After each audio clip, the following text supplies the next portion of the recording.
پھر ذرا میرے سوالات کے جواب دیتے رہیے۔ آپ اس نوکر کے متعلق کیا کہیں گے جو آقا کی مقرر کی ہوئی ڈیوٹی پر جانے کے بجائے ہر وقت بس اس کے سامنے ہاتھ باندھے کھڑا رہے اور لاکھوں مرتبہ اس کا نام جپتا چلا جائے؟ آقا اس سے کہتا ہے کہ جا کر فلاں فلاں آدمیوں کے حق ادا کر، مگر یہ جاتا نہیں، بلکہ وہیں کھڑے کھڑے آقا کو جھک جھک کر 10 سلام کرتا ہے اور پھر ہاتھ باندھ کر کھڑا ہو جاتا ہے۔ آقا اسے حکم دیتا ہے کہ جا اور فلاں فلاں خرابیوں کو مٹا دے، مگر یہ 1 انچ وہاں سے نہیں ہٹتا اور سجدے پر سجدے کیے چلا جاتا ہے۔ آقا حکم دیتا ہے کہ چور کا ہاتھ کاٹ دے، یہ حکم سن کر بس وہیں کھڑے کھڑے نہایت خوش الہانی کے ساتھ چور کا ہاتھ کاٹ دے، چور کا ہاتھ کاٹ دے 20 مرتبہ پڑھتا رہتا ہے، مگر ایک دفعہ بھی اس نظام حکومت کے قیام کی کوشش نہیں کرتا جس میں چور کا ہاتھ کاٹا جا سکے۔ کیا آپ کہہ سکتے ہیں کہ یہ شخص حقیقت میں آقا کی بندگی کر رہا ہے؟ اگر آپ کا کوئی ملازم یہ رویہ اختیار کرے تو میں نہیں جانتا ہوں کہ آپ اسے کیا کہیں گے، مگر حیرت ہے آپ پر کہ خدا کا جو نوکر ایسا کرتا ہے آپ اسے بڑا عبادت گزار کہتے ہیں۔ یہ ظالم صبح سے شام تک خدا جانے کتنی مرتبہ قرآن شریف میں خدا کے احکام پڑھتا ہے، مگر ان احکام کو بجا لانے کے لیے اپنی جگہ سے جنبش تک نہیں کرتا، بلکہ نفل پر نفل پڑھے جاتا ہے، 1000 دانہ تسبیح پر خدا کا نام جپتا ہے اور خوش الہانی کے ساتھ قرآن کی تلاوت کرتا رہتا ہے۔ آپ اس کی یہ حرکتیں دیکھتے ہیں اور کہتے ہیں کہ کیسا زاہد عابد بندہ ہے۔ یہ غلط فہمی صرف اس وجہ سے ہے کہ آپ عبادت کا صحیح مطلب نہیں جانتے۔ ایک اور نوکر ہے جو رات دن ڈیوٹی تو غیروں کی انجام دیتا ہے، احکام غیروں کے سنتا اور مانتا ہے، قانون پر غیروں کے عمل کرتا ہے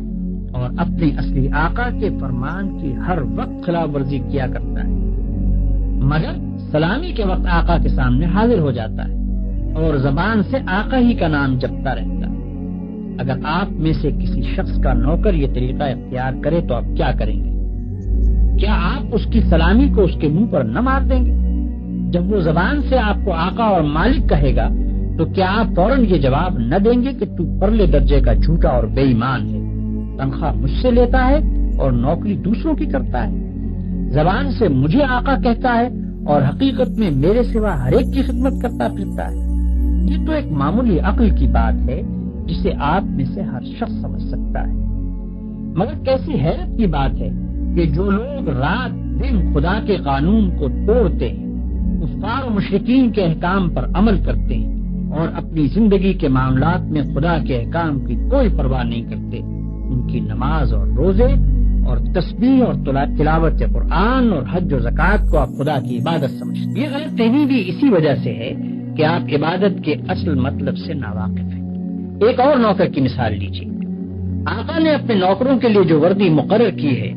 یہ ٹھیک ناپ تول کے ساتھ اس وردی کو پہنتا ہے، بڑے ادب اور تعظیم کے ساتھ آقا کی خدمت میں حاضر ہوتا ہے، ہر حکم کو سن کر اس طرح جھک کر بصر و چشم کہتا ہے کہ گویا اس سے بڑھ کر اطاعت گزار خادم کوئی نہیں، سلامی کے وقت سب سے آگے جا کر کھڑا ہوتا ہے اور آقا کا نام جپنے میں تمام نوکروں سے بازی لے جاتا ہے، مگر دوسری طرف یہی شخص آقا کے دشمنوں اور باغیوں کی خدمت بجا لاتا ہے، آقا کے خلاف ان کی سازشوں میں حصہ لیتا ہے اور آقا کے نام کو دنیا سے مٹانے میں جو کوشش بھی وہ کرتے ہیں اس میں یہ کمبخت ان کا ساتھ دیتا ہے۔ رات کے اندھیرے میں تو آقا کے گھر میں نقم لگاتا ہے اور صبح بڑے وفادار ملازموں کی طرح ہاتھ باندھ کر آقا کی خدمت میں حاضر ہو جاتا ہے۔ ایسے نوکر کے متعلق آپ کیا کہیں گے؟ یہی نہ کہ وہ منافق ہے، باغی ہے، نمک حرام ہے، مگر خدا کے جو نوکر ایسے ہیں ان کو آپ کیا کہیں گے؟ آپ سمجھتے ہیں کہ ہاتھ باندھ کر قبلہ رو کھڑے ہونا، گھٹنوں پر ہاتھ رکھ کر جھکنا، زمین پر ہاتھ ٹیک کر سجدہ کرنا اور چند مقرر الفاظ زبان سے ادا کرنا، بس یہی چند افعال اور حرکات بجائے خود عبادت ہے؟ آپ سمجھتے ہیں کہ رمضان کی پہلی تاریخ سے شوال کا چاند نکلنے تک روزانہ صبح سے شام تک بھوکے پیاسے رہنے کا نام عبادت ہے؟ آپ سمجھتے ہیں کہ قرآن کے چند رکوع زبان سے پڑھ دینے کا نام عبادت ہے؟ آپ سمجھتے ہیں کہ مکہ معظمہ جا کر کعبے کے گرد طواف کرنے کا نام عبادت ہے؟ غرض آپ نے چند افعال کی ظاہری شکلوں کا نام عبادت رکھ چھوڑا ہے، اور جب کوئی شخص ان شکلوں کے ساتھ ان افعال کو ادا کر دیتا ہے تو آپ خیال کرتے ہیں کہ اس نے خدا کی عبادت کر دی اور اس کی تخلیق کا مقصد پورا ہو گیا، اب وہ اپنی زندگی میں آزاد ہے کہ جو چاہے کرے۔ لیکن اصل حقیقت یہ ہے کہ اللہ نے جس عبادت کے لیے آپ کو پیدا کیا ہے اور جس کا آپ کو حکم دیا ہے وہ کچھ اور ہی چیز ہے۔ وہ عبادت یہ ہے کہ آپ اپنی زندگی میں ہر وقت ہر حال میں خدا کی اطاعت کریں اور ہر اس قانون کی پابندی سے آزاد ہو جائیں جو قانون الہی کے خلاف ہے۔ آپ کی ہر جنبش اس حد کے اندر ہو جو خدا نے آپ کے لیے مقرر کی ہے، آپ کا ہر فعل اس طریقے کے مطابق ہو جو خدا نے بتا دیا ہے۔ اس طرز پر جو زندگی آپ بسر کریں گے وہ پوری کی پوری عبادت ہوگی۔ ایسی زندگی میں آپ کا سونا بھی عبادت ہے اور جاگنا بھی، کھانا بھی عبادت ہے اور پینا بھی، چلنا پھرنا بھی عبادت ہے اور بات کرنا بھی، حتیٰ کہ اپنی بیوی کے پاس جانا اور اپنے بچے کو پیار کرنا بھی عبادت ہے۔ جن کاموں کو آپ بالکل دنیا داری کہتے ہیں وہ سب دینداری اور عبادت ہیں اگر آپ ان کو انجام دینے میں خدا کی مقرر کی ہوئی حدوں کا لحاظ کریں اور زندگی میں ہر قدم پر یہ دیکھ کر چلیں کہ خدا کے نزدیک جائز کیا ہے اور ناجائز کیا، حلال کیا ہے اور حرام کیا، فرض کیا چیز کی گئی ہے اور منع کس چیز سے کیا گیا ہے، کس چیز سے خدا خوش ہوتا ہے اور کس سے ناراض ہوتا ہے۔ مثلاً آپ روزی کمانے کے لیے نکلتے ہیں، اس کام میں بہت سے مواقع ایسے بھی آتے ہیں جن میں حرام کا مال کافی آسانی کے ساتھ آپ کو مل سکتا ہے۔ اگر آپ نے خدا سے ڈر کر وہ مال نہ لیا اور صرف حلال کی روٹی کما کر لائے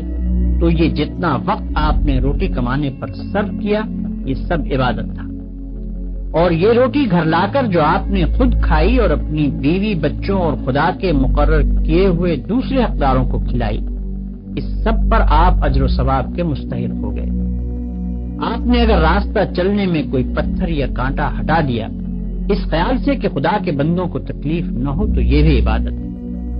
آپ نے اگر کسی بیمار کی خدمت کی یا کسی اندھے کو راستہ چلایا یا کسی مصیبت زدہ کی مدد کی تو یہ بھی عبادت ہے۔ آپ نے اگر بات چیت کرنے میں جھوٹ سے، غیبت سے، بدگوئی اور دل آزاری سے پرہیز کیا اور خدا سے ڈر کر صرف حق بات کی تو جتنا وقت آپ نے بات چیت میں صرف کیا وہ سب عبادت میں صرف ہوا۔ بس خدا کی اصلی عبادت یہ ہے کہ ہوش سنبھالنے کے بعد سے مرتے دم تک آپ خدا کے قانون پر چلیں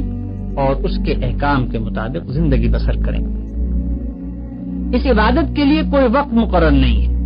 یہ عبادت ہر وقت ہونی چاہیے۔ اس عبادت کی کوئی ایک شکل نہیں ہے، ہر کام اور ہر شکل میں اسی کی عبادت ہونی چاہیے۔ جب آپ یہ نہیں کہہ سکتے کہ میں فلاں وقت خدا کا بندہ ہوں اور فلاں وقت اس کا بندہ نہیں ہوں تو آپ یہ بھی نہیں کہہ سکتے کہ فلاں وقت خدا کی بندگی و عبادت کے لیے ہے اور فلاں وقت اس کی بندگی و عبادت کے لیے نہیں ہے۔ بھائیوں، آپ کو عبادت کا مطلب معلوم ہو گیا اور یہ بھی معلوم ہو گیا کہ زندگی میں ہر وقت ہر حال میں خدا کی بندگی اور اطاعت کا نام ہی عبادت ہے۔ اب آپ پوچھیں گے کہ یہ نماز، روزہ اور حج وغیرہ کیا چیزیں ہیں؟ اس کا جواب یہ ہے کہ دراصل یہ عبادتیں جو اللہ نے آپ پر فرض کی ہیں ان کا مقصد آپ کو اس بڑی عبادت کے لیے تیار کرنا ہے